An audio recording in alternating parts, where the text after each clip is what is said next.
बिस्मिल्लाहिर्रहमानिर्रहीम।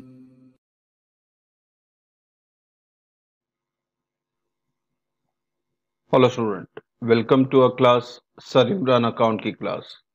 हम book keeping and accountancy class 11th कर रहे हैं, जिसमें हम चैप्टर 5 कर रहे हैं सब्सिडरी बुक्स।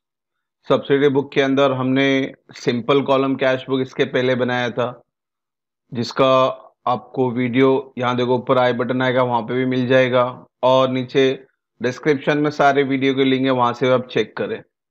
आज जो हम कर रहे हैं वो है डबल कॉलम कैश बुक, जिसके अंदर आपको 2 कॉलम बनाने होते हैं, कैश और बैंक करके। तो बच्चों, आपको सबसे पहले ये बता दूं मैं कि सिंपल कॉलम और डबल कॉलम कैश बुक में चेंजेस कैसे आएंगे। तो वो चेंजेस देखने के लिए आपको मैं फॉर्मेट पहले से बता दूं। हमने सिंपल कॉलम कैश बुक का फॉर्मेट बनाया था कुछ इस तरह से: date, receipt, R number, LF, amount, payment voucher, LF, amount. और डबल कॉलम में आपको करना क्या है, आपको सिर्फ ये जो अमाउंट कॉलम है इसको 2 बार बाइफिकेट करना है, कैश और बैंक करके। बाकी सब एज इट इज ही लिखना है आपको। खाली कॉलम में आपको फर्क आ गया, अमाउंट के अंदर कैश और बैंक आपको बाइफिकेट करना है। कि आपको देखना है कि जो पैसा आ रहा है कैश फॉर्म में आ रहा है या चेक फॉर्म में आ रहा है, उसी तरह से पैसा अगर जा रहा है तो कैश फॉर्म में जा रहा है या चेक फॉर्म में जा रहा है, यही चीज आपको ध्यान देनी है। तो क्वेश्चन के अंदर देखते हैं हम लोग इसको। आज जो हमने क्वेश्चन लिया है वो है आपका क्वेश्चन नंबर 1, जो कि पेज नंबर 172 पे दिया गया है। ये प्रैक्टिकल प्रॉब्लम है आपका, और क्वेश्चन में क्लियर लिखा है उसने, प्रिपेयर 2 कॉलम कैश बुक। अगर यहाँ पे सिंपल कॉलम कैश बुक होता तो हम नॉर्मल अमाउंट कॉलम के साथ बनाते, मगर यहाँ पे उन्होंने 2 कॉलम कैश बुक का है, यानी कैश कॉलम भी बनेगा और अमाउंट कॉलम भी बनेगा। क्वेश्चन जनवरी महीने का है 2018, और आपको 1 तारीख से लेके 30 तारीख तक ट्रांजैक्शन दिया है।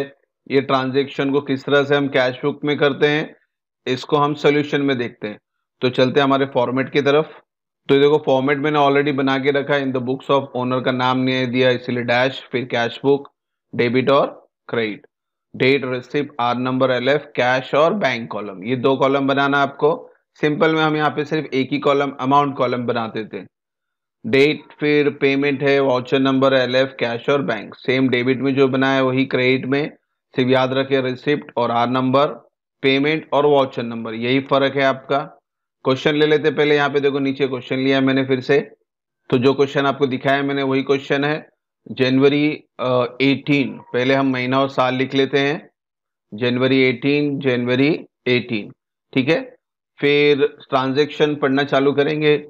तो फर्स्ट ट्रांजेक्शन बोलता है कि 1 तारीख को स्टार्टेड बिजनेस विद कैश ₹1,20,000। तो एनीहाउ पैसा आ रहा है कि जा रहा है, पहला क्वेश्चन हमेशा ये रहना चाहिए। अब को पैसा जो आ रहा है वो कैश फॉर्म में आ रहा है या बैंक फॉर्म में आ रहा है, वो भी ध्यान देना जरूरी है। तो पहली बात तो पैसा बिजनेस में आ रहा है, ओनर पैसा दे रहा है, स्टार्टेड वर्ड यानी कैपिटल लिखना है, आपको डेबिट में ही लिखना है। अब पैसा जो आ रहा है वो कैश फॉर्म में आ रहा है, तो आपको कैश कॉलम में लिखना है, ठीक है। तो पहली एंट्री यहां बनेगी हमारी, to capital account, cash column में 1,20,000, नरेशन कंपलसरी है। सिर्फ बैलेंस को छोड़ के सारी एंट्री के लिए आपको नरेशन लिखना कंपलसरी है। नरेशन आपको क्वेश्चन ही कॉपी करना है, स्टार्टेड बिजनेस विद कैश। फिर 3 तारीख को बोलता है cash paid into bank of Baroda 50,000। अब यहाँ पे कैश और बैंक दोनों का इस्तेमाल हुआ है, यानी कैश कॉलम भी है मेरे पास, बैंक कॉलम भी है। अब इसका इफेक्ट क्या आ रहा है उसको ध्यान से समझना है। कैश डिपॉजिट इनटू बैंक, यानी बैंक रिसीवर यानी बैंक डेबिट हो रहा है, और हमारे पास से कैश जा रहा है क्रेडिट हो रहा है। अब ये दोनों ही कॉलम मेरे पास है, कैश और बैंक, एक जगह डेबिट है एक जगह क्रेडिट है। तो बच्चों आपको ध्यान देना है कि सबसे पहले इसके अंदर डेबिट कौन हो रहा है, कैश डेबिट हो रहा है या बैंक डेबिट हो रहा है। क्योंकि cash deposited into bank, bank personal है, तो bank is the receiver, debit the receiver, यानी बैंक कॉलम आपका क्या होगा, डेबिट होगा। तो सबसे पहले एंट्री आपको यहाँ बैंक कॉलम के अंदर अमाउंट पास करना है 50,000। तो 3 तारीख को हम यहाँ लिखेंगे to cash account 50,000, bank column में लिखना है 50,000, और ये पैसा कैश फॉर्म में आ रहा है तो इसलिए यहाँ पे हमने लिखा है to cash account, opposite account का नाम, यानी बैंक कॉलम है तो यहाँ पे हमने कैश लिख दिया। और बच्चों कैश पेड इनटू बैंक, यानी कैश अभी जा रहा है कंपनी से, तो क्रेडिट व्हाट गोज आउट, यानी वो इफेक्ट अब क्रेडिट में आएगा, मगर कैश कॉलम में लिखना 50,000। ठीक है, तो यहां लिखेंगे 3 तारीख फिर से by bank account 50,000 cash column में। नाम अपोजिट लिखा है मैंने, देखो कैश कॉलम में अमाउंट है तो बैंक लिखा है, बैंक कॉलम में अमाउंट है तो कैश लिखा है। जब इस तरह की एंट्री हम पास करते हैं तो इस एंट्री को हम बोलते हैं कॉन्ट्रा एंट्री, यानी एक ही बुक के अंदर आपको दो इफेक्ट पास करने पड़ेंगे, डेबिट और क्रेडिट। तो इस एंट्री को हम कॉन्ट्रा एंट्री बोलते हैं। और जब हम कॉन्ट्रा एंट्री पास करते हैं तो ये जो एलएफ कॉलम है यहाँ पे आपको सी लिखना होता है दोनों साइड, यहाँ पे भी सी लिखना है और यहाँ पे भी आपको सी लिखना है। सी का मतलब होता है ये कॉन्ट्रा एंट्री है, ठीक है। वापिस से बोल रहा हूँ, cash deposit into bank, bank debit हुआ है इसलिए बैंक कॉलम में अमाउंट लिखा है हमने 50,000 और बैंक कॉलम में अमाउंट है तो अपोजिट नाम, बैंक के अपोजिट में कैश था इसलिए कैश लिखा। फिर कैश कंपनी से बाहर जा रहा है, क्रेडिट व्हाट गोज आउट, तो कैश क्रेडिट हुआ है और कैश कॉलम में अमाउंट है उसका अपोजिट नाम यानी बैंक, और एलएफ कॉलम में आपको सी लिखना है। नरेशन सेम रहेगा, कैश पेड इनटू बैंक या डिपॉजिट इनटू बैंक। तो थर्ड एंट्री मुकम्मल हुई 5 तारीख, purchase goods from Sakshi on credit 20,000। बच्चों हम कैश बुक बना रहे हैं और कैश बुक के अंदर क्रेडिट ट्रांजेक्शन की कोई जगह नहीं है, तो अब क्या करें, तो क्रेडिट ट्रांजेक्शन को आपको लिखना नहीं होता है कैश बुक के अंदर, इसके लिए आपको अलग से एक नोट बनाने, जब सम कंप्लीट हो जाएगा उसके बाद हम नोट बनाएंगे। इसलिए मैंने इसको ब्लू कलर में हाईलाइट किया हुआ है ताकि आपको इजीली समझ में आए ये आपका क्रेडिट ट्रांजेक्शन है और क्रेडिट ट्रांजेक्शन हम कैश बुक में नहीं पास करते, उसके लिए आपको नोट्स लिखना है, नोट्स हम बाद में लिखते हैं। फिर 5 तारीख हो गई, अब 6 तारीख को sold goods to Diwakar and received a bearer cheque of 20,000।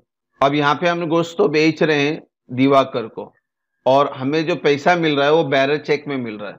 तो बच्चों बैरर चेक क्या है, bearer cheque is equal to a cash, bearer cheque is equal to a cash. इसके चेक के ऊपर मैंने पूरा वीडियो बनाया था, यहाँ देखो ऊपर आई बटन आएगा, वो वीडियो चेक करें तो उसमें आपको चेक के बारे में पूरा मालूमात मिलेगी, क्योंकि चेक 3 तरह के होते हैं, बैरर चेक, ऑर्डर चेक और क्रॉस चेक होते हैं। तो बैरर चेक जब आपको मिलता है, रिसीव्ड होता है, तो उस वक्त आपको थोड़ा ध्यान देना है कि आप बैरर चेक अगर मिलता है तो आप कैश अज्यूम करते हो, और यही अगर बैरर चेक पेड होता तो आपको बैंक अज्यूम करना पड़ता है क्रेडिट साइड में, ठीक है। जब भी आप चेक पेमेंट करते हो तो हेडेक नहीं है, आप कोई भी चेक पेड करो, बैरर चेक, ऑर्डर चेक या क्रॉस चेक, तो कोई भी नाम अगर पेमेंट में आता है तो आप बैंक कॉलम यूज करते हो, मगर जब रिसीव्ड की बात आती है तो आपको ध्यान देना है कि बैरर चेक मिल रहा है या क्रॉस चेक मिल रहा है। बेसिकली दो ही चेक है, बैरर और क्रॉस मेन है हमारे लिए। बैरर चेक अगर आपको रिसीव्ड हो रहा है तो आप कैश अज्यूम करेंगे, और अगर आपको क्रॉस चेक अज्यूम हो रहा है तो वो आपको बैंक अज्यूम करना पड़ेगा। तो यहाँ पे उन्होंने क्लियर बोला है बैरर चेक, तो एनी हाउ पैसा तो आ रहा है, हमने गुड्स बेचा है दिवाकर को, तो एंट्री आपको यहाँ डेबिट साइड में पास करनी 6 तारीख को टू सेल्स अकाउंट, और कैश कॉलम में लिखना है 20,000, ठीक है। बैरर चेक रिसीव्ड है इसीलिए कैश कॉलम में हम लिख रहे हैं, क्योंकि हमने इसको कैश अज्यूम करना है जब बैरर चेक मिलता है। हाँ, अगर यहाँ पे एक वापस बोला क्रॉस चेक लिखा होता तो हम बैंक कॉलम में लिखते। रिसीव्ड में आपको ध्यान देना है, एनीहाउ बैरर चेक रिसीव्ड आपको कैश कॉलम में लिख दिया हमने, being sold goods and bearer check received. फिर है 10 तारीख को पेड टू साक्षी कैश ₹20,000। अब 10 तारीख को आप पेमेंट कर रहे हो साक्षी को, और ये जो पेमेंट हो रहा है वो कैश में हो रहा है। पहली बात तो पेड वर्ड है यानी क्रेडिट में जाएंगे हम, 10 तारीख लिखेंगे बाय साक्षी अकाउंट, और अमाउंट जो 20,000 लिखना है वो कैश कॉलम में लिखेंगे। तो यहां लिख लेते हैं by Sakshi account, cash column में 20,000 being paid to Sakshi cash. फिर 10 तारीख के बाद है 14, ये इंपॉर्टेंट एंट्री, इसको ध्यान से समझना बच्चों। Check received on December 6, 18 deposit into bank, यानी 6 तारीख को आपको जो चेक मिला था वो आप बैंक के अंदर डिपॉजिट कर रहे हो। तो 6 तारीख को हमने क्या ट्रांजेक्शन पास किया था, पहले वो बात समझना है। 6 तारीख को हमने ट्रांजेक्शन पास किया था, यहाँ पे देखो टू सेल्स 20,000 कैश कॉलम में, यानी 6 तारीख को जो पैसा मिला था उसको हमने कैश अज्यूम किया था, तो इसे कैश ही रहने दो। और ये अब क्या बोलता है, 14 तारीख को आप जाके बैंक के अंदर डिपॉजिट कर रहे हो। Cheque received on December 6 deposit to bank, December 6 को जो चेक मिला था उसको तो मैंने कैश से अज्यूम किया था ना, तो इसका मतलब है आप कैश डिपॉजिट कर रहे हो बैंक में, और जब कैश आप डिपॉजिट कर रहे हो बैंक में यानी बैंक डेबिट होगा और कैश क्रेडिट होगा, यानी ये एंट्री बन गई आपकी कॉन्ट्रा एंट्री, क्योंकि इसके अंदर कैश और बैंक दोनों इन्वॉल्व है। ठीक है बच्चों, तो इस कॉन्ट्राइंडियो कैसा पास करना है आपको देखना है, कौन डेबिट हो रहा है, बैंक डेबिट हो रहा है या कैश डेबिट हो रहा है। कैश डिपॉजिट इनटू बैंक यानी बैंक रिसीवर हो गया, तो बैंक क्या हो गया, डेबिट। तो यहां पे लिखेंगे आप 14 तारीख को to cash account, bank column में 20,000 लिखेंगे।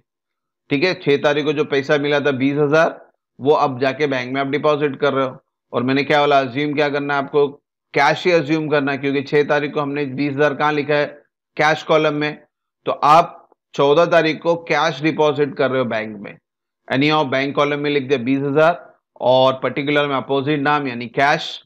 और इसका क्रेडिट इफेक्ट अपोजिट साइड आ जाएगा, क्योंकि कंपनी से कैश निकल के बैंक में गया, तो कैश जा रहा है, क्रेडिट होगा, कैश क्या होगा आपका, क्रेडिट। यहां तो आपको 20,000 क्रेडिट कॉलम में लिखना है, by bank account 20,000 being cash deposit into bank या पेड इनटू बैंक। और ये कॉन्ट्रा एंट्री है, तो आपको यहाँ पे क्या लिखना है, सी लिखना है, एलएफ में सी और यहाँ पे भी एलएफ में सी, ताकि आपको समझ में आए ये कॉन्ट्रा एंट्री है। एग्जाम में आपको इस सी लिखने के मार्क्स भी मिलते हैं, तो सी ध्यान से लिखे, कॉन्ट्रा एंट्री को समझने की कोशिश करें, कौन डेबिट हो रहा है कौन क्रेडिट हो रहा है। कैश डिपॉजिट इनटू बैंक, तो बैंक डेबिट हुआ है तो बैंक कॉलम में अमाउंट आया है और नाम लिखते वक्त अपोजिट नेम यानी कैश। उसी तरह से कैश हमारे पास से जा रहा है, क्रेडिट व्हाट गोज आउट, तो इसलिए कैश क्या हो रहा है आपका, क्रेडिट हो रहा है, और कैश कॉलम में अमाउंट है इसलिए अपोजिट नेम यानी बैंक, और एलएफ में आपको सी लिखना है। 14 एंट्री हो गई। 18 sold goods to Shivaji on credit, यहां पे भी वर्ड देखो क्रेडिट है इसलिए हाईलाइट किया मैंने ब्लू कलर में, यानी ये एंट्री आप कैश बुक में पास नहीं कर सकते हैं। इसके लिए आपको नोट बनाना पड़ेगा, जहां पे आपको नो एंट्री जितनी भी आपकी सब लिखनी होती है एक साथ। तो 5 तारीख को भी नो एंट्री थी, purchase goods from Sakshi on credit, और यहाँ पे 18 तारीख को भी क्या आपका, sold goods to Shivaji on credit.